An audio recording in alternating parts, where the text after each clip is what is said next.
Estamos diante da mais perfeita e completa revelação de Deus, a sua palavra escrita.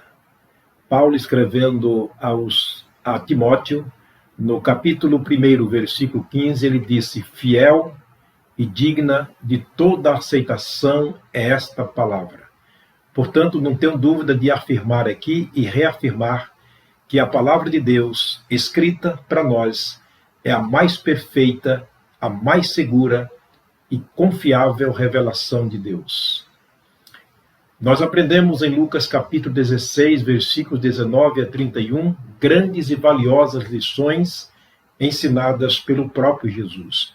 Porém, eu quero destacar, entre todas estas lições preciosas, uma delas, aplicando a minha própria vida como sendo a maior de todas as lições que Jesus quis nos ensinar em Lucas 16. E quero ler os versos 22 a 25 do texto de Lucas 16, que diz o seguinte: aqui nós vamos destacarmos a maior de todas as lições para mim, aplicando a minha própria vida. Ele diz assim, verso 22, e aconteceu que o mendigo morreu e foi levado pelos anjos para o seio de Abraão. Morreu também o rico e foi sepultado. Os dois estavam mortos. E no inferno ergueu os olhos, estando em tormento, e viu ao longe Abraão e Lázaro no seu seio, e clamando disse: Pai Abraão, tem misericórdia de mim, e manda a Lázaro que molhe na água a ponta do seu dedo, e me refresque a língua, porque estou atormentado nesta chama. Disse, porém, Abraão: Filho, lembra-te de que recebestes os teus bens em tua vida, e Lázaro somente males. Agora este é consolado e tu atormentado. A grande lição que eu quero destacar, ensinada por Jesus, entre todas tantas que ele ensinou, é: a vida continua mesmo depois da morte. Por que essa conclusão? Tanta gente pensa que a vida é o fim de tudo. Morreu, acabou. Seria tão legal se a morte aniquilasse, se a morte destruísse-nos inteiramente, materialmente e espiritualmente. Não. A Bíblia Sagrada não registra assim. Há um texto curioso que eu quero ler para você, que está em Eclesiastes, capítulo 12, versículos 13 e 14, quando escreveu o rei Salomão, dizendo o seguinte. Eclesiastes, capítulo 12, verso 13 e 14. De tudo que se tem ouvido, o fim é: teme a Deus e guarda os seus mandamentos, porque isto é o dever de todo homem. Porque Deus há de trazer a juízo todas as obras, ou seja, toda obra, e até a que está encoberta, quer seja boa, quer seja má. Portanto, a vida não termina na morte. A morte é apenas uma separação entre o corpo e o espírito. Já dissemos aqui tantas vezes que estou apenas repetindo, mas é bom que se repita isso para a gente refrescar a nossa mente. Portanto, os dois homens separaram materialmente e espiritualmente. O corpo separado do espírito. E eles continuaram vivos, parece que como nunca. Na verdade, a vida começa após a morte. Quem foi para o céu ou para o inferno? A pergunta que eu faço, relacionado ao pobre, segundo a história de Jesus, quem foi para o céu? O corpo ou o espírito? Você acertou. Sim, o espírito. O espírito foi para o céu. E para o inferno, quem foi? O corpo ou o espírito? Ótimo, acertou de novo, o espírito. O espírito foi para o inferno e o espírito foi para o céu. Ambos morreram, mas continuaram vivos, porém em eternidades totalmente diferentes. Nós lemos em Gênesis, no capítulo 2, versículo 7, que Deus formou o homem do pó da terra e soprou neste homem o fôlego da vida. Ele deu ao homem o espírito, fazendo desse ser criado por Deus uma alma que vive para sempre. Somos agora, segundo a Bíblia, corpo e espírito, 2 em 1. E é claro também a vida, que é o tempo decorrido entre o nascimento e a morte, o que nos faz existirmos neste mundo.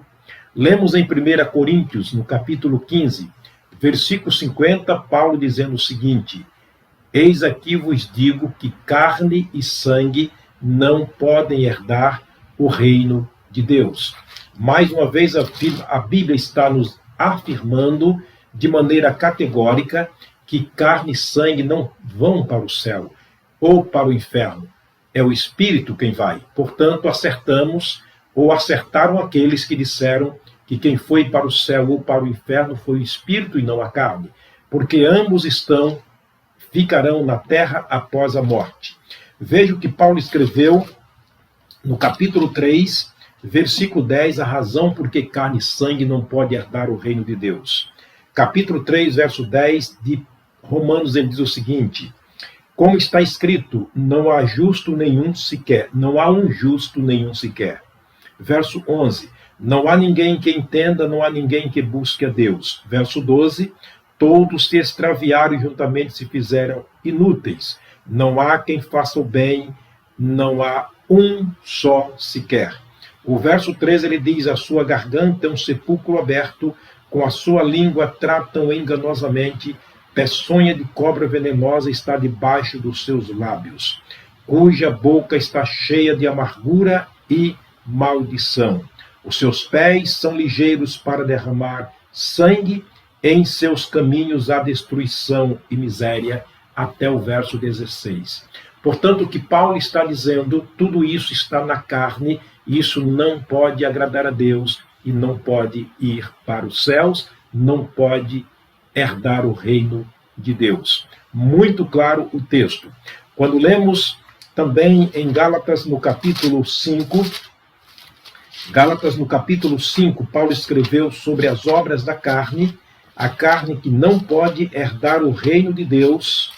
Ele diz o seguinte, a partir do versículo 19 de Gálatas 5, até o verso 21. Ele vai dizer assim: porque as obras da carne são manifestas, as quais são fornicação, impureza, lascívia, idolatria, feitiçaria, inimizade, contendas, ciúmes, iras, pelejas, dissensões, heresias, invejas, homicídios, bebedices, glutonarias e coisas semelhantes a estas, acerca das quais de antemão vos declaro, como também agora declaro ou disse, que os que tais coisas cometem não herdarão o reino de Deus. Impossível o corpo, ou seja, a carne ou a natureza humana, ir para o céu ou para o inferno. Quem vai para o céu ou para o inferno é o Espírito. E o Espírito continua vivo mesmo depois da morte da carne. O que é a vida da carne? O sangue. Esvai-se o sangue, o corpo tomba. Portanto, a carne não tem vida, portanto, ela logo não vai para o céu. Agora, o que está escrito em Apocalipse capítulo 21, o que disse João escrevendo e testificando sobre o céu, ele diz o seguinte: e não entrará nela, quer dizer, na cidade santa, os céus, coisa alguma que contamine e cometa abominação e mentira, mas só os que estiverem escritos no livro da vida do Cordeiro. Lá não entra nada que possa contaminar ou sujar ou trazer algo errado para o céu. Só entrarão os santificados e purificados pelo sangue de Jesus. Por último, nós encontramos em Eclesiastes 12:7, que com a morte a carne volta para o pó como era, mas o espírito vai para Deus que o deu. Nesta condição, me chama muito a atenção a lição maior desse texto, é que a vida continua mesmo depois da morte. Aí precisamos pensarmos duas vezes como estamos vivendo agora e como estaremos vivendo no futuro. A vida que temos aqui, ela é passageira. Repito mais uma vez, é um tempo decorrido entre o nascimento e a separação do corpo e do espírito, mas o homem não é apenas carne. O homem é carne e espírito, o ser humano é carne e espírito, portanto a carne volta para o pó e o espírito vai para Deus que o deu ou vai para o inferno, dependendo da situação em que ele viveu ou o caminho que escolhemos durante o tempo que se chama vida aqui neste mundo. Todos nós temos vida eterna. Sim, todos nós temos vida eterna. Alma que vive em uma eternidade de gozo eterno ou de sofrimentos e tormentos eternos. É o que nós lemos em Lucas capítulo 16, verso 25 e 26. O homem clamou dizendo: Pai Abraão, tem misericórdia de mim e manda Lázaro que more na água à ponta do dedo e me refresque a língua, porque eu estou atormentado nestas chamas. Ele estava no inferno, uma eternidade de tormentos e sofrimentos eternos. De repente, Abraão declara: lembra-te de que na tua vida tu recebeste os teus bens. Lázaro recebeu somente males, mas agora, aqui comigo, no céu, ele está consolado, você está atormentado. Portanto, duas eternidades, uma de consolo, uma de paz, de alegria, de felicidade na presença de Deus e dos anjos, mas a outra eternidade é o inferno, no lugar preparado para o diabo e seus anjos, onde quem vai para lá terá que conviver para sempre com os espíritos maus presos em prisões eternas. Portanto, esta é uma grande lição. Na minha maneira de ver esse texto, é uma das maiores lições que Jesus nos ensinou para tomarmos cuidado, porque a vida não termina na morte. Mesmo depois de morto, nós continuamos vivos. Jesus perguntou para nós em Mateus 16, verso 26, vale a pena o homem ganhar o mundo inteiro e perder a sua alma? Ou que daria o homem em troca da sua alma? São perguntas pertinentes de Jesus que diz respeito a nós com relação ao nosso espírito.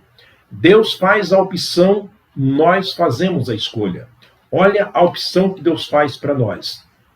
João 3, versículo 16. Deus amou o mundo de tal maneira, ele amou a nós de tal maneira que deu o seu Filho unigênito, para que todo aquele que nele crê não pereça, não morra no inferno, separado de Deus para sempre, mas tenha a vida eterna com Deus na glória. Vou repetir mais uma vez. Deus amou a nós de tal maneira que deu o seu Filho unigênito, para que todo aquele que nele crê não pereça, mas tenha a vida eterna.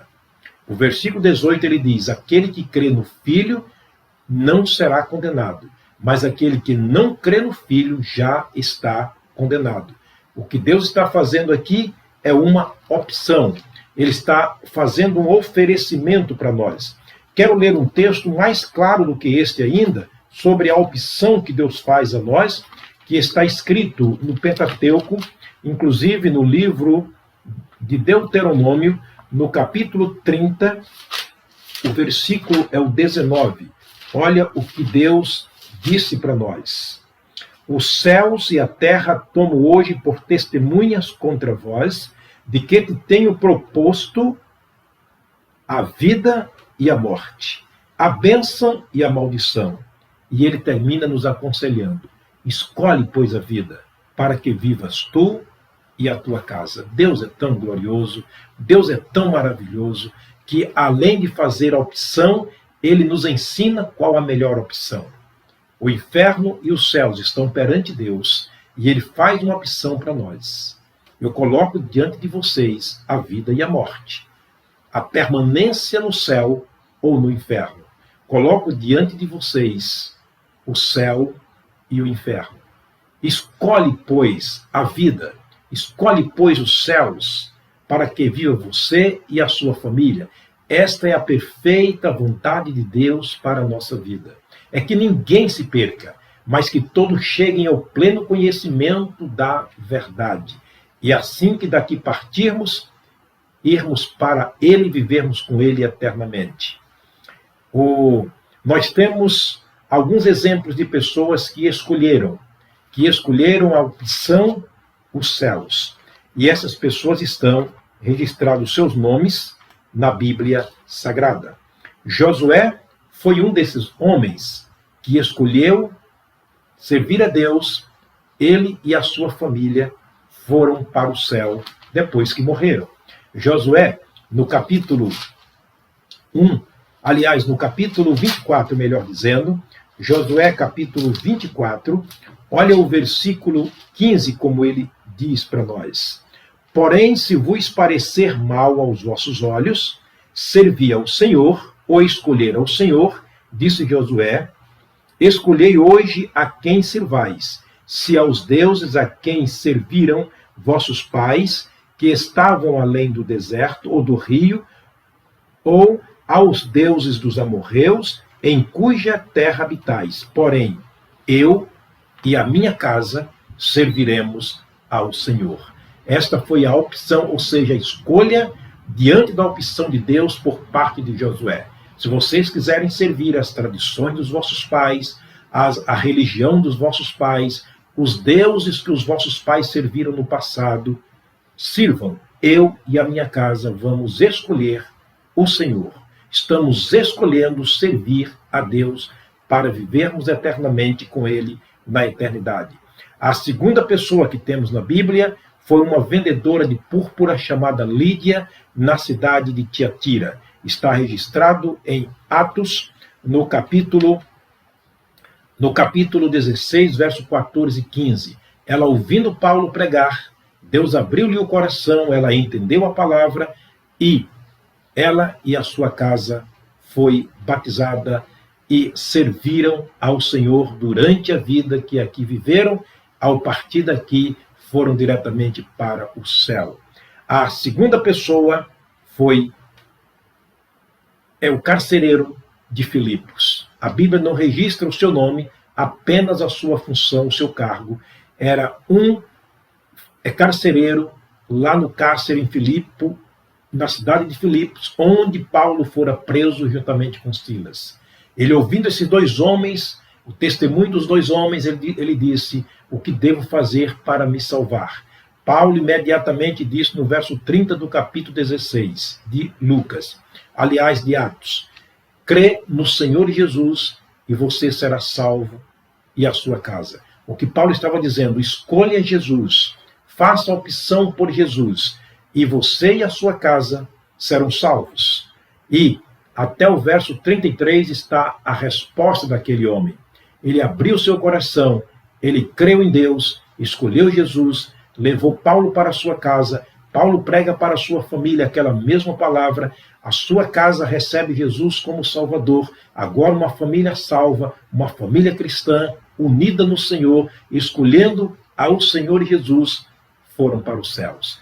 Continuaram vivos para sempre, porém, na eternidade com Deus. Deus declara em Isaías, no capítulo 1, versículo 19 e versículo 20. Se quiserdes e me ouvirdes, comereis o bem desta terra. Se quiserdes e me ouvirdes, me obedecerdes e me aceitarem, me receberem, ele está dizendo, vocês comerão o bem dessa terra. Porque o céu, na vida do salvo, começa aqui. Lá é a nossa chegada. Lá é a nossa habitação. Mas começa aqui com Jesus. Começa aqui vivendo para Jesus e lá nós viveremos com Ele para sempre. O verso 20 ele diz, mas se forem rebeldes e não me ouvirdes, endurecerem o vosso coração, vocês serão devorados à espada, porque a boca do Senhor o disse. O julgamento começa aqui. É o que está escrito em Hebreus capítulo 9, versículo 27. Ao homem está ordenado morrer uma vez, vindo logo depois da morte o julgamento, ou a entrada na presença de Deus. Espero que você tenha entendido, meu querido amigo e meu irmão em Cristo.